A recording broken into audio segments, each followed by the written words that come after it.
राधे राधे दोस्तों, ये केवल एक प्रेम कहानी नहीं, ये है धर्म, भक्ति और नारी शक्ति की अमर गाथा।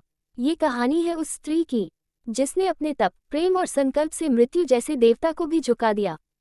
ये कथा है सावित्री की और उसके अधिक प्रेम सत्यवान की, जो आज भी लाखों नारियों के लिए प्रेरणा का स्रोत है। आइए सुनते हैं सावित्री और सत्यवान की दिव्य कथा। हिंदू धर्म की एक प्रेरणादायक और प्राचीन कथा। बहुत समय पहले की बात है। मध्य देश के राजा अश्वपति एक धर्मात्मा और पराक्रमी राजा थे। उनकी एक ही चिंता थी कि उनकी कोई संतान नहीं थी। वर्षों तक उन्होंने संतान प्राप्ति के लिए अनेक यज्ञ और तप किए। अंततः देवी सावित्री उनकी तपस्या से प्रसन्न हुई और उन्होंने वरदान दिया, राजा, तुम्हारे घर स्वयं मैं कन्या रूप में जन्म लूंगी। कुछ समय बाद रानी ने एक अत्यंत सुंदर और तेजस्विनी कन्या को जन्म दिया। उसका नाम देवी के नाम पर सावित्री का विवाह। सावित्री बचपन से ही अत्यंत विदुषी, धर्मनिष्ठ और तेजस्वी थी। जब वह विवाह योग्य हुई तो राजा अश्वपति ने स्वयंवर की घोषणा की, परंतु कोई भी राजकुमार सावित्री की तेजस्विता और रूप को देखकर संकोच करता।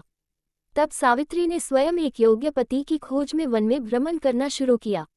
अंत में उसे एक सुंदर, धार्मिक और परोपकारी युवक मिला। नाम था सत्यवान। वह वन में अपने माता पिता के साथ रहता था। उसके पिता एक अंधे और वनवासित राजा थे, जिनका राज्य छीना जा चुका था।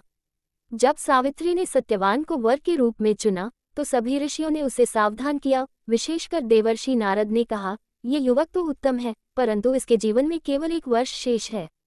परंतु सावित्री ने दृढ़ निश्चय किया और कहा, जिसे मैंने हृदय से स्वीकार किया है वही मेरा पति है, भले ही उसके जीवन में एक ही दिन क्यों न शेष हो।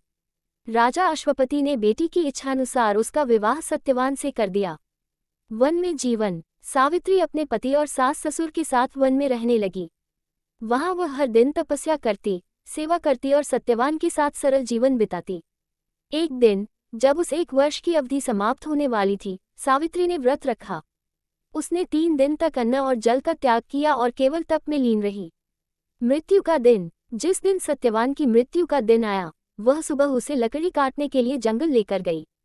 जैसे ही सत्यवान ने लकड़ी काटना शुरू किया, वह अचानक मूर्छित हो गया और जमीन पर गिर पड़ा। तभी वहां प्रकट हुए यमराज, मृत्यु के देवता।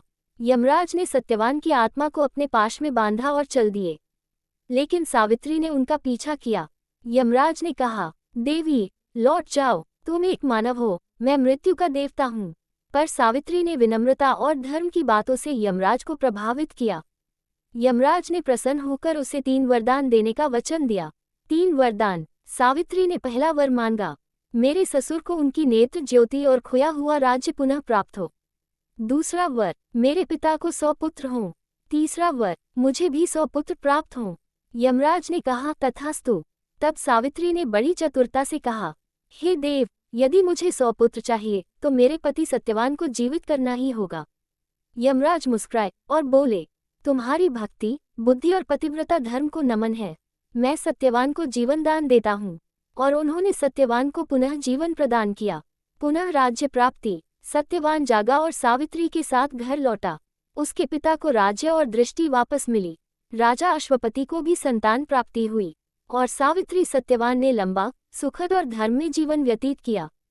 इस कथा से सीख। 1. सच्चा प्रेम कभी हार नहीं मानता। 2. धर्म और भक्ति से मृत्यु को भी जीता जा सकता है। 3. एक सती स्त्री में पूरे ब्रह्मांड को झुका देने की शक्ति होती है। धन्यवाद दोस्तों। तो कैसी लगी आपको यह वीडियो कमेंट में जरूर बताएं। वीडियो को लाइक करें, शेयर करें और हाँ, चैनल को सब्सक्राइब भी कर लें ताकि आने वाले वीडियो का कोई भी नोटिफिकेशन आपसे मिस ना हो। राधे राधे।